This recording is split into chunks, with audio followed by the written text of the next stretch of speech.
యెషయా 54 అధ్యాయం 6 వచనం చూసినట్లయితే 6 నుండి 8 మీరు జాగ్రత్తగా వినండి. దేవుడు మనకిచ్చే వాగ్దానాలు ఇవన్నీ.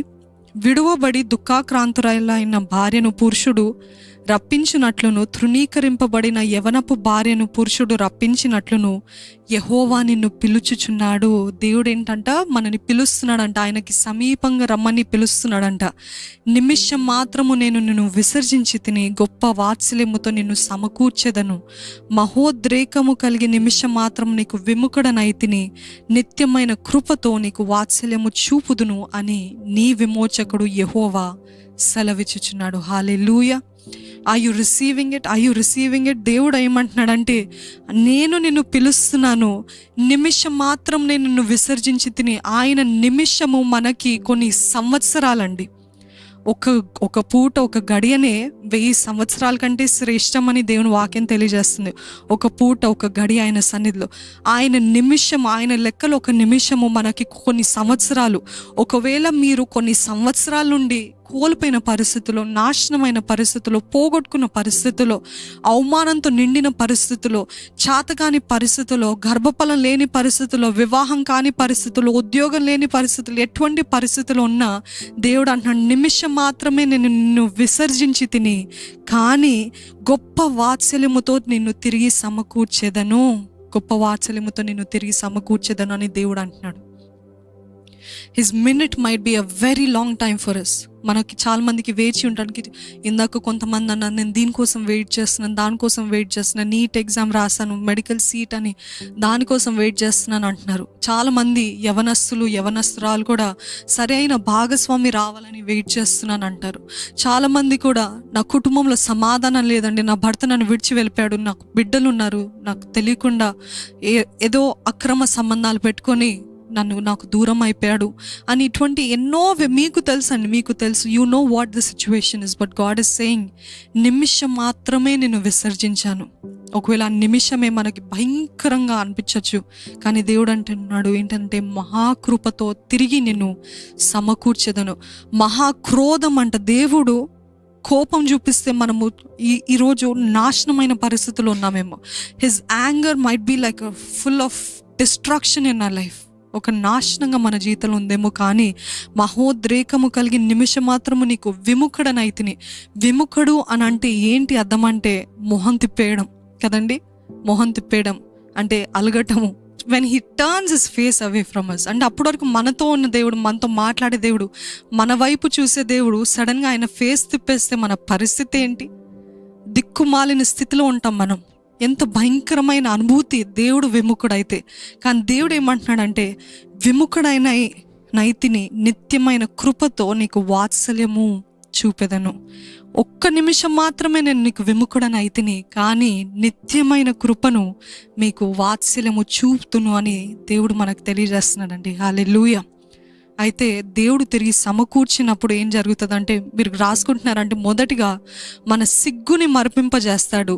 రెండవది, మనకి సమీపంగా మనల్ని పిలుస్తాడంట, మనల్ని ఆయన దగ్గరికి పిలుస్తాడు. మూడవది ఏంటిదంటే, ఇప్పుడు చదివిన రీతిగా ఆయన కృప, ఆయన నిబంధన ఆయన ఎప్పుడు కూడా విడిచిపెట్టాడంట. His grace and his covenant he will not let go. ఆయన కృప ఎప్పుడు కూడా విడిచిపోదంట. ఆయన నిబంధన చేస్తే అది ఎన్నటెన్నటికీ అది ఆయన వచ్చేంత వరకు, ఆయన రాక వచ్చేంత వరకు he will not let go of his covenant. నిబంధన చేస్తున్నాడు. ఈరోజు మీతో, నాతో దేవుడు చేస్తున్న నిబంధన ఏంటిదంటే, నా కృప, నా వాత్సల్యము మీ దగ్గర నుండి ఎప్పుడు కూడా విడిచిపోదు. హల్లెలూయా. హల్లెలూయా. ఆయన కృప, ఆయన వాత్సల్యము మనల్ని విడిచిపోదంట. నమ్ముతున్న వారందరూ చెప్పాలి, నేను అంగీకరిస్తున్నాను, ఐ అగ్రీ అని చెప్పాలి. మీరు నోరు విప్పి చెప్పాలి. His grace, he has made a covenant with us. ఒక నిబంధన మనతో చేస్తున్నాడు. ఏంటిదంటే, నా కృప, నా వాత్సల్యము, నా కనికరము నిన్ను విడిచిపోదు. నాలుగవది ఏంటిదంటే, ఆయన మనల్ని రెస్టోర్ చేసినప్పుడు, సమకూర్చినప్పుడు ఏం జరుగుతుందంటే, మనకి ధారాళంగా సమృద్ధిగా ఇస్తాడంట, సమృద్ధిలోకి నడిపిస్తాడంట. యోయేలు గ్రంథము 2వ అధ్యాయం 26వ వచనం చూద్దామండి. యోయేలు 2:26. నా మహాసైన్యము తినివేసిన సంవత్సరము పంట మీకు మరలానిస్తాను, మరలా నిత్తును. నా జనులు ఇక నిన్నటికి కూడా సిగ్గునుందరంట. అదే రీతిగా యెషయా గ్రంథం 54వ అధ్యాయము 11 నుండి 12 చూసినట్లయితే, ప్రయాసపడి గాలివాన చేత కొట్టబడి ఆదరణ లేక యున్నదానా, నేను నీలాంజనములతో నీ కట్టడంను కట్టుదును, నీలములతో నీ పునాదులను వేదును, మాణిక్యములతో నీ కోట కొమ్ములను, సూర్యకాంతములతో నీ గుమ్మములను కట్టుదును, ప్రశస్తమైన రత్నములతో నీకు సరిహద్దులు ఏర్పరచుదును. ఎంత చాలిన దేవుడు అండి, ఎంత గొప్ప దేవుడు అండి. నిజంగా దేవుడు అంటున్నాడు ప్రశస్తమైన రత్నములతో, అంటే he saying I will give you the best, I will give you the plenty. ధారాళంగా సమృద్ధిలోకి నడిపిస్తాడంట. తిరిగి సమకూరిస్తే మనమున్న స్థితిలో ఉంచడండి మన దేవుడు. మన దేవుడు మనకి అచ్చుండే దేవుడు కాదు. ఆయన ఏమంటున్నాడంటే, నీ సూర్యకాంతములతో నీ గుమ్మములను కట్టుదును, శ్రేష్టమైన రత్నములతో నీకు సరిహద్దులు. అంటే రత్నములు అంటే ఎక్స్పెన్సివ్, చాలా ఖరీదు కలిగినవి, చాలా విలువైన వాటివి. ఈరోజు దేవుడు అంటున్నాడు, మీ గృహాలి, మీ కుటుంబాలి, మీరు చేసే ఉద్యోగంలో అన్ని విషయాల్లో కూడా ఆయన సమృద్ధి ఇవ్వునుగాక. హల్లెలూయా. ఆయన తిరిగి సమకూర్చునుగాక. హల్లెలూయా. నా గిన్నె నిండి పొర్లుతుందన్న వాక్యము మన జీవితంలో నెరవేరునుగాక. ఈరోజు మనము మనకు మట్టుకే కాకుండా మనము ఇచ్చేవారుగా, ఆ దేవుని బిడ్డలు ఎలాగుంటారంట, కేవలం పుచ్చుకునేవారుగా కాక ఇచ్చేవారుగా అవుతారంట. అది దేవుడిచ్చే ఆశీర్వాదం అండి. ఈరోజు లేమిలో ఉన్నారేమో, ఈరోజు కరువు పరిస్థితుల్లో ఉన్నారేమో, ఎప్పుడైతే ఆయన తట్టు మనం తిరుగుతామో, ఎప్పుడైతే ఆయన వైపు చూస్తామో, వెన్ గాడ్ రిస్టోర్స్, ఆయన తిరిగి సమకూర్చితే అంట సమృద్ధి ఇస్తాడంట. He will give us plenty, శ్రేష్టమైన ఈవులతోటి.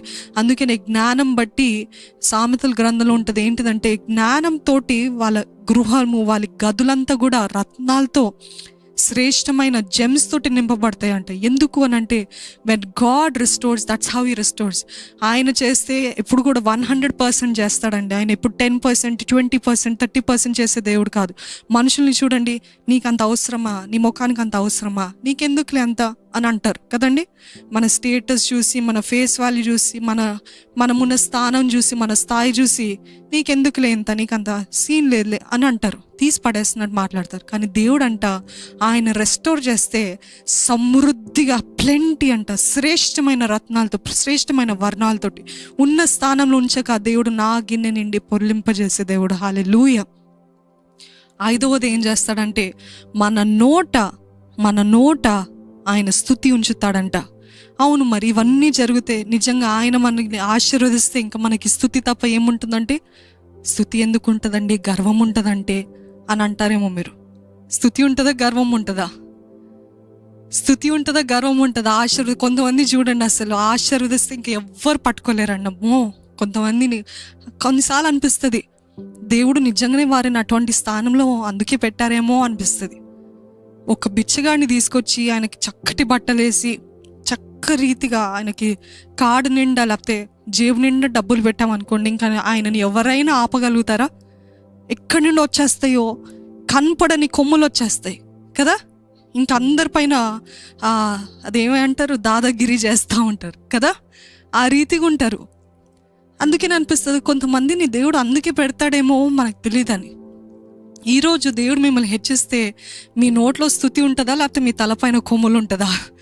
పరీక్షించుకోండి. దేవుడు అంటున్నాడు, ఐ విల్ రెస్టోర్ యువర్ ఫార్ట్యూన్స్. ఆయన మనల్ని రెస్టోర్ చేస్తే ఏం జరుగుతుందంట, మన నోటి నుండి స్తుతి ఉంటుందంట. నా దేవుడు, నా చాలిన దేవుడు. నేను ఏ దశలో, దావీదు అంటాడు చూడండి, ఎంత దీనత్వం, ఎంత ఎంత ఎంత తగ్గింపు అంటే, అంతగా అన్ని జయాలు చూశాడు. సింహాన్ని చంపాడు, ఎలుగుబంటిని చంపాడు, గొలియాతుని చంపాడు. ఎన్నో విజయాలే, ఆయన ఎక్కడికి వెళ్తే విజయాలే చూసేవాడు. ఎప్పుడైనా ఒక్కసారైనా నాకు తలంపు రావాలి ఏంటిదంటే, నేనెంత బలవంతుణ్ణి, నేనెంత ధైర్యవంతుణ్ణి, నేను ఎక్కడికి వెళ్ళినా నాకు జయమే, who can stand against me అని అనుకోవచ్చు. నా ముందు ఎవరు నిలబడగలుగుతారో అని అనుకోవచ్చు. కానీ ఏమన్నాడు తెలుసండి దేవుని సన్నిధిలో, నీ కుమారుడిని నేను రాజుగా నియమిస్తాను, నీ రాజ్యాన్ని తరతరాల వరకు నియమిస్తాను, స్థాపిస్తాను అని చెప్పినప్పుడు ఆయన ఏమంటాడంటే, నేనే పాటి వాడనయ్యా, నేను నా కుటుంబం ఏ పాటిదయ్యా, నువ్వు నన్ను ఇంతగా హెచ్చించడానికి, ఆశీర్వదించడానికి, who am I and who is my family that you have honored me so much అని దావీదు అంటాడండి. ఈరోజు దేవుడు మనల్ని ఆశీర్వదిస్తే మన నోట్లో స్తుతి ఉంటుందంట. ఏ పాటి దానయ్యా, ఏ పాటి వాడనయ్యా, ఎక్కడి నుండి వచ్చామండి, మనమందరం ఏ స్థానం నుండి వచ్చాము, మనమందరం ఒకవేళ ఈరోజు ఆశీర్వదించబడిన స్థానంలో ఉన్నారేమో, ఈరోజు హెచ్చించబడిన స్థానంలో ఉన్నారేమో, కానీ never forget where you came from. ఏ స్థానం నుండి వచ్చారో, ఏ స్థానం నుండి, ఏ స్థాయి నుండి దేవుడు తీసుకొని వచ్చి ఈ స్థానంలో నిలబెట్టాడో మర్చిపోకూడదు. మన తగ్గింపు మన హెచ్చింపుకి దారి తీస్తుంది. మనం ఎంతగా తగ్గించుకుంటామో అంతగా దేవుడు హెచ్చిస్తాడు. అంత గొప్ప మహారాజు అయిన దావీదు, దేవుడు ఇదిగో నీ జీవితం, నీ భవిష్యత్తు, లేకపోతే నీ బిడ్డలు ఇలాగ స్థాపించబడతారు అని చెప్పిన వెంటనే ఆయన వెంటనే మోకరించి సాష్టాంగపడి, నేను ఏ పాటి వాడనయ్యా, నా కుటుంబం ఏ పాటిదయ్యా, who are my and who is my family that you have honoured me అన్నాడు. ఆయన రెస్టోర్ చేస్తే అంట మన నోటి నుండా స్తుతి కలుగుతుందంట.